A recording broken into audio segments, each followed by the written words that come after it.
Mike Florio in for Dan. Dan's out all week. I'm here all week. I've done this about 10 or 15 times now here in studio, but I've never had an in-studio guest. What a way to get started. There's no way to go but down from here. We got Super Bowl 40 MVP now with NBC's Football Night in America, and you've done so much. Dancing with the Stars, everybody knows about that. But you were in The Dark Knight Rises, and also you did a little Walking Dead cameo, one of the great shows of AMC. Yes.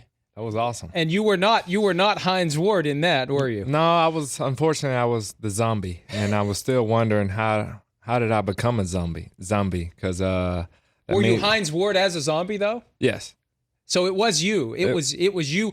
The apocalypse comes and Hines Ward loses. Yes. I don't know how I got caught though. You know, being a wide receiver, I'm kind of upset that I got caught by a zombie because they're usually slow. But unfortunately, I did, and my little cameo was very short. You saw me, with my zombie walk, and I took a bullet to the head. So it was a very short cameo. How long did it take for the zombie makeup? About 2 hours.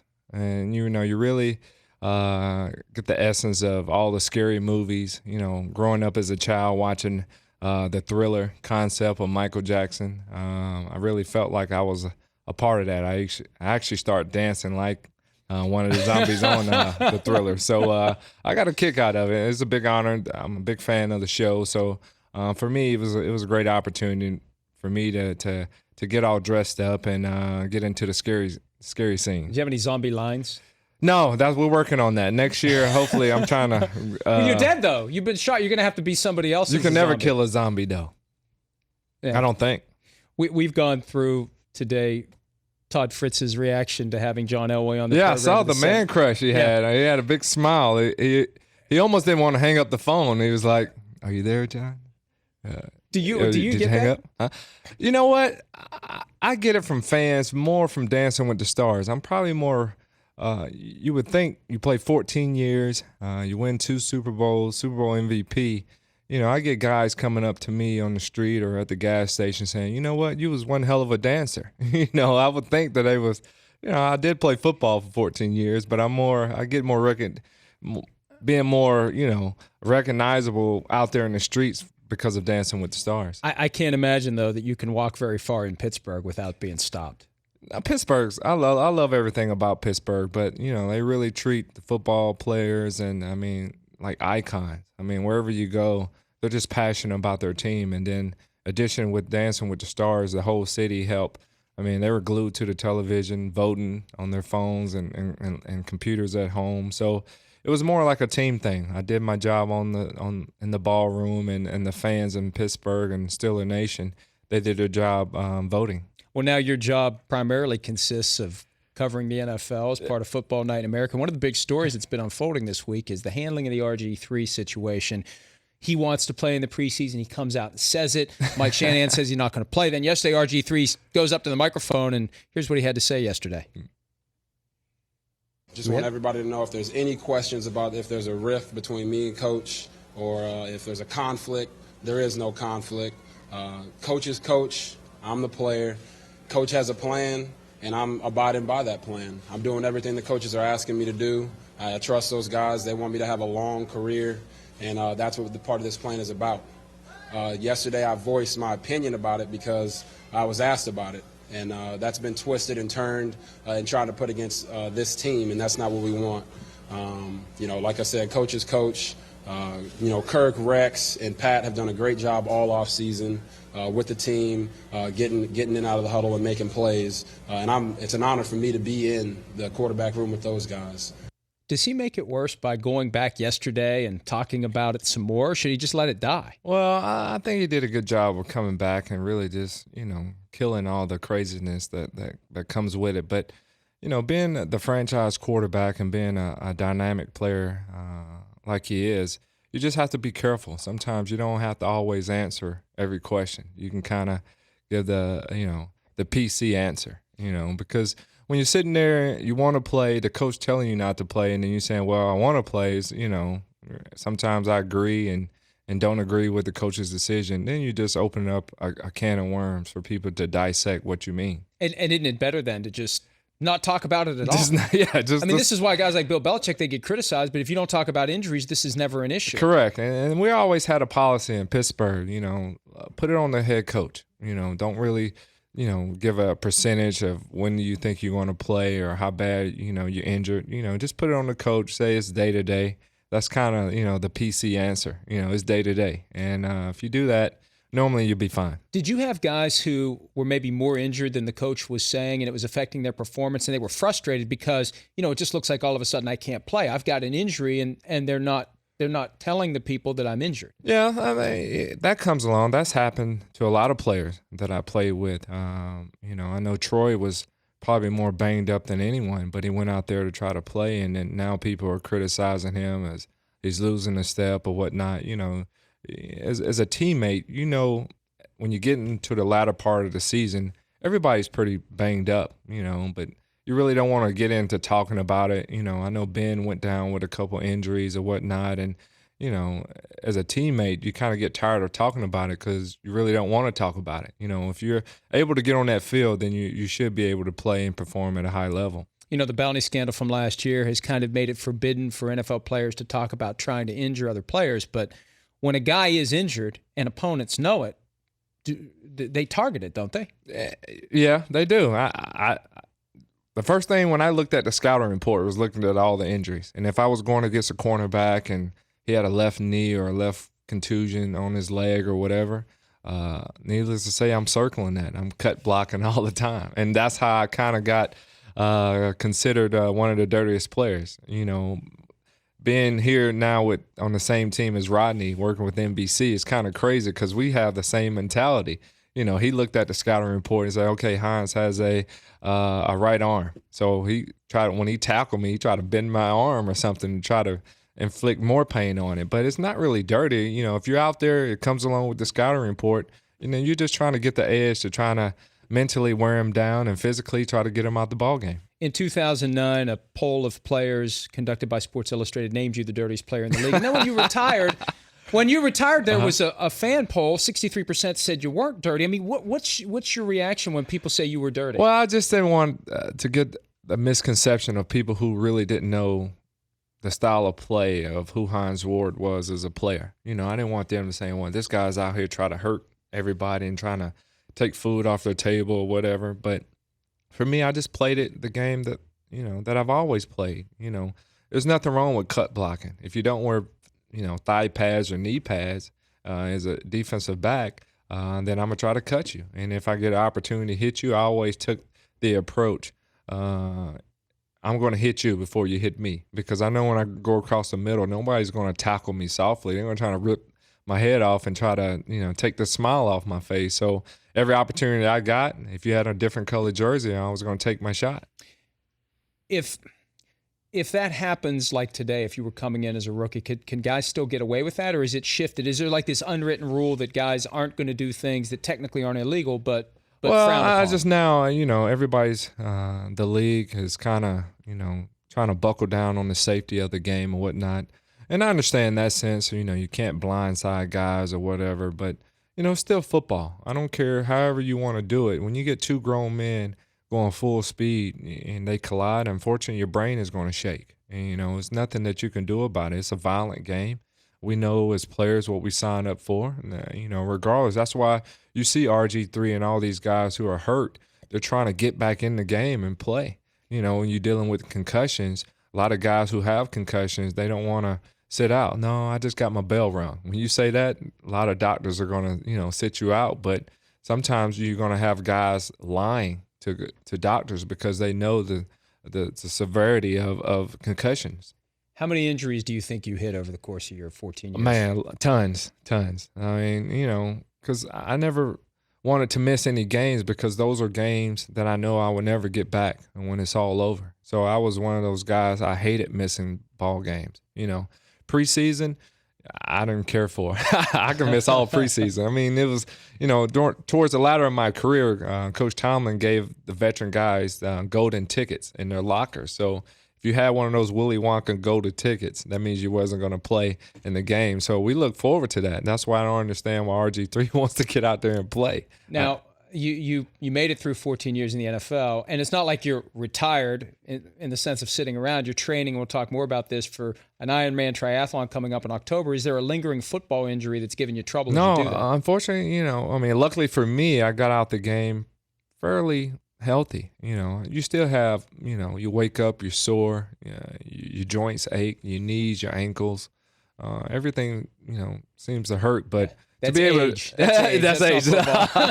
Well, I guess that's what it is. But to be able to compete in Ironman, to me, that is the ultimate challenge for any endurance athlete, to go out and swim 2.4 miles, bike 112 miles, and then do a marathon at the end. So, I've done a lot of things, like you said, Dancing with the Stars, made cameos on Batman, and hell, I even had a Head and Shoulders commercial with no hair on my head. So I've done a lot of things over my career, but this is probably be one of the toughest challenges that I ever had. Well, we look forward to that. We look forward to talking to you some more. We'll take a break. We'll come back. We'll talk Broaden the Lens, 2013 NFL season coming up. Hines Ward in studio. I'm Mike Florio in for Dan. This is the Dan Patrick Show. Mike Florio in for Dan. Hines Ward in studio. When Hines gets back to Georgia, he's going to have a FedEx package for that blow to the head that he just delivered to Paulie Pabst. Paulie, that felt good, man. You brought back memories. I did a lot of... Does that mean there's teams that need receivers? No. Do we hit the button? No. How much? You gave me a stiff arm. I had a helmet on. How much of that was like full speed? That was probably 30%, 40%. Oh, man. I really didn't get into it really mushing in your face. I like to just mush guys. Well, the Oklahoma drills that the Bengals did for Hard Knocks, I mean, that is intense. That's crazy. Did you guys do those in Pittsburgh? No. We did one-on-ones, more of linebackers versus running backs and pass protection and whatnot. We would never do wide receivers versus cornerbacks. Why, is it injury, or is it just doesn't help you get ready to play football? What was the philosophy? Well, I mean, we did it on our own time, but never where the team rallied around everybody and kind of got hyped and you end practice off of someone getting smashed or someone getting blown up or whatever. But it's definitely very it gets the competitive juices going. Circling around, guys are making side bets on food or dinner or whatever, who's going to win, offense or defense or whatnot. So you really get that true bonding. Now, does that count as a bounty? Is that forbidden now? Or I think it's forbidden now. So, but it's all about carrying my pads up or whatever. Whatever team loses, you get the day off or whatnot. It's different wages, I guess. Your former teammate, linebacker James Harrison, has been one of the stars of Hard Knocks. Is, yes. is that him, though? I mean, like he avoids the cameras, he's intense. It looked like he was going to take a swing at offensive coordinator Jake Gruden last week when they were talking about not touching the merchandise. You know that character on Friday, Debo? Debo, he's like the neighborhood bully, just walk around. That's what we used to call him in Pittsburgh. He's one of those. Debo's coming. You want to tuck your chain inside your shirt. You want to hide your money. Is that him though, or is that an him? act? That's him. He will walk up to you and grab your shorts and stick your hands down your shorts. And if you got some money in your shorts, he takes it out and he puts it in his locker. And you don't know if he's playing or you want to go over to the locker and get it back, or you want to just hopefully, hey, Debo, can I get my money back? And then he's like, no, that's my money. Who's going to block him in Pittsburgh this year? I don't know. I mean, because when I was playing with him, there wasn't an offensive lineman or tackle that could even touch him. Every time Ben went back, and, Ben has the colored jersey on, you can't hit the quarterbacks, but he was tapping Ben on the butt every time. And that's something that, you hate to see James go or Debo go to Cincinnati, but it's going to be real interesting to see how well the tackles of Pittsburgh's able to defend or stop Debo. It's going to be more than a tap this year if he gets a shot at him. Yes, I talked to him a couple times. He can't wait to hit Ben. Is he mad about what happened in Pittsburgh? I don't know if he's mad. I just think that, it's just disappointing. You would think all the things that he's done, he worked his tail off to get to where he was. He was defensive player of the year, went to multiple Pro Bowls out there. And you just hate to see that relationship break up. And now seeing him in the Bengals uniform just doesn't look right. But just watching Hard Knocks and watching him, I mean, he looks the same to me. He doesn't look like he lost a step. And now he's in the 4-3 defense where, he's a stacked linebacker. Now he's getting a running start at guys. And when he's getting a running start at the offensive lineman or fullback, I'm sure they're going to feel that contact the next day because he is a beast. Mike Florio in for Dan Patrick, and in studio with the Super Bowl 40 MVP Hines Ward, 14 years with the Steelers, now with NBC's Football Night in America. Let's look at the league as a whole. Are there teams that you look at going into the regular season, either conference, that you say, those are the teams that I think are really going to be good this year? Of course, you have to start with all the elite quarterbacks. You know, you're going to get Peyton Manning, Denver, and Tom Brady, of course. Patriots, seems like everybody wants to try to go to the Patriots, you know, when they're veterans and just want to get there just to play along with it. How much are they hurt, though, by the departure of the pass catchers? Is the fact that Brady's still there, it's just a matter of putting another guy out on the field and we'll throw him the ball? Yeah, I mean, fine? they still have to make plays, but, you know, you've seen Tom Brady win with the guys that really didn't have that marquee names or whatnot. You know, he's won Super Bowls with a bunch of guys like that. So, as long as you have Brady on the field, you always have a chance to win. I mean, that's how special. And I just think on the defensive side, they have to elevate their game to try to help Brady out a little bit because he doesn't have those explosive weapons on the outside. We were talking yesterday on Pro Football Talk on NBCSN about teams that could go from worst to first, and there's a team in the NFC that you like. I like Tampa. I really do. You know, Josh Freeman. You want the big bucks this year. You need to play consistent. Stop throwing interceptions. You can't. There shouldn't be any more excuses. I mean, you have Vincent Jackson, Mike Williams on the outside, Doug Martin behind you. I mean, the weapons are there. Now you just got to go out and perform, and if you do it on a consistent level, you're going to get that huge payday. So, and then on the back end, I really love, you know, with Golson and Revis, the addition of those guys with Barron, the kid out of Alabama. I'm really excited about what they do in the secondary and the back end because they're definitely going to need it because you're playing Atlanta, you're playing the Saints, and all those guys, they have weapons on the perimeter side. So I like Tampa. One of the Steelers' biggest rivals, even though they only play once every 4 years, is the Dallas Cowboys, probably because there were 3 times they got together in the Super Bowl. Mm-hmm. But the Cowboys are a team that just can't get over the hump, can't get to the playoffs. They've supposedly got a franchise quarterback. What's the problem in Dallas? You really can't pinpoint. You know, you look on paper and you look at defensive side, you look at the offensive side. I mean, they have all the weapons. It's just that when Romo plays good, the defense doesn't.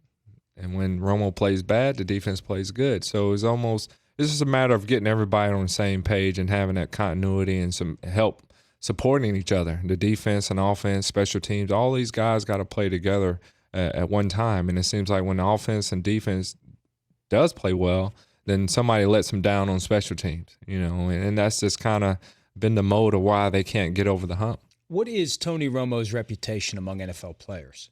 I mean, he's a great quarterback, great during the regular season, but when things are on the line, you know, he's bound to make a mistake. And, you know, when we played him in Pittsburgh a couple of years ago, he was on the last-minute drive, and I think he threw a crucial interception to Deshae Townsend, who picked it off and ran it back for a touchdown. And that's kind of been the M.O. on Romo. You know, when you get down in those crucial situations, is he going to make a mistake for his team, or will he help lead the team back? And normally, you know, I like to compare Romo and Ben, kind of similar quarterbacks. It's just that the sense that when we needed Ben the most, he rose to the occasion and made plays for our team, whereas Romo hasn't done that yet. When you're on the sidelines and that's all unfolding, can you just kind of feel that? Can you sense it? Like, here it comes. We've seen it before. Yeah. We know how this game ends. And that's what it gets into, you know, the mentality of Romo. You know, you get in that situation, you know, you kind of wonder, is he thinking, oh, no, here we go. You know, don't mess up. Try not to mess up. But then, you know, when Ben stepped in the huddle in like Super Bowl 43, we needed to come from behind. He just has that aura about himself. When he gets into the huddle, you can see it in his eyes that he's passionate about leading us down there to try to do whatever it takes to win this ball game. Why do you think there's a sense now that the Steelers are trying to reel that in and use him less and keep him in the pocket and run the ball more if he's so good in those moments? Well, you know, because sometimes he gets banged up. He does it so often. You know, you want him to be healthy in the latter part of the season. You know, and I think that's in the past couple of years, he hasn't really been 100% healthy going into the postseason or going towards the latter part of the season. And they just want to, you know, the organization just really want to keep him healthy throughout the whole season, regular season. So in the postseason, he's able to do the magical things that he does time and time again. Non-binding, won't hold you to it. unless you're wrong. You can take credit if you're right, though. All right. Super Bowl pick. Do you make one? Do you have one? Or are you going to wait until we get closer to your time? Yeah, I hate to do it right now. It's just so early because you never know. With so many injuries going down in training camp, it's just so hard to pick, a Super Bowl champion right now. And, you would think the teams that usually does well end up not doing well during the season. So it's hard to really just pinpoint and see. Let me see where the opening day rosters are and before I choose that. We got one more segment left. Can you hang around? Yeah, I can hang one around. More little one. The That's man good. cave, man. I'm so honored to be here. Well, we're honored to have you here. Can I play some pinball the over there? pinball works. It doesn't have the sound, though, because no? then the sound But comes do I have to through. put a quarter in, or is Yes. it free? Is Dan Give me the ripping quarter. everybody out? He's taking people's quarters, sir?